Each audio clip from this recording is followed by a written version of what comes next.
Alamin muna natin ang update sa bagyong Chedeng mula kay ABS-CBN resident meteorologist Ariel Rojas.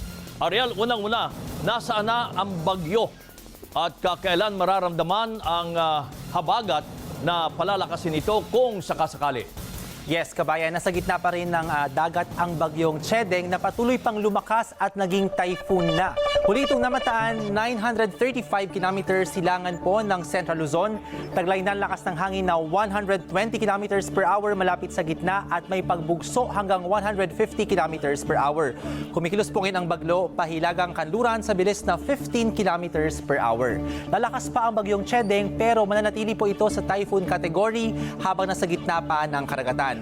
Bukas, Biyernes niliko na ito at sa kakikilos palayo po sa bansa pagsapit ng weekend at sa Lunes po ay nasa labas na ito ng Philippine Area of Responsibility.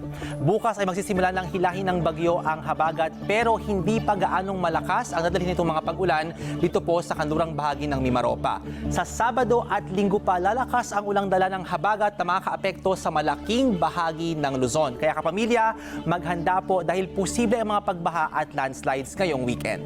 Sa rainfall forecast ng The Weather Company para bukas sa Mindanao, tanghali pa may ulan sa may Bukidnon, Davao del Sur at South Cotabato.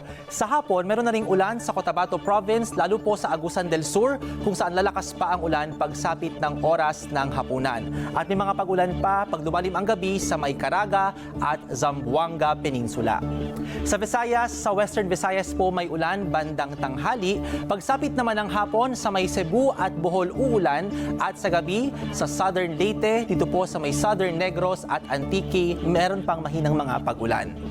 Sa Palawan, bago magtanghali, magsisimula na ang ulan na magtutuloy-tuloy po hanggang pagsapit ng gabi.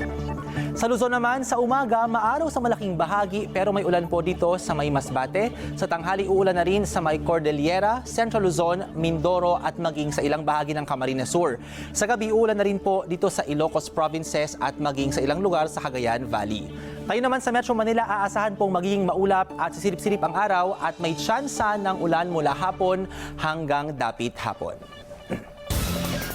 Samantala, patuloy ang paglala ng wildfire sa Canada kung saan apektado na ang halos lahat ng probinsya at teritoryo doon. Umabot na sa higit 2,000 ang insidente ng wildfire simula Marso nitong taon at halos 4 na milyong ektarya na ang natupok. Sa ngayon, lampas 400 wildfires pa ang inaapula. Mula naman Canada, umabot na sa northeastern USA ang usok, lalo po sa New York State, Pennsylvania, Connecticut, New Jersey, Delaware, Maryland at Virginia. Nagkulay orange ang kalangitan sa New York City matapos balutin ng makapal na usok ang syudad. Sa Brooklyn at Queens, mas malala naman ng higit 8 beses ang air quality kumpara sa normal dahil sa makapal na usok. Kasalukuyang nakataas po ang air quality alert sa 16 na states sa silangang bahagi ng Amerika. Yan ang update sa lagay ng panahon. Ako po si Ariel Rojas. Ingat, kapamilya!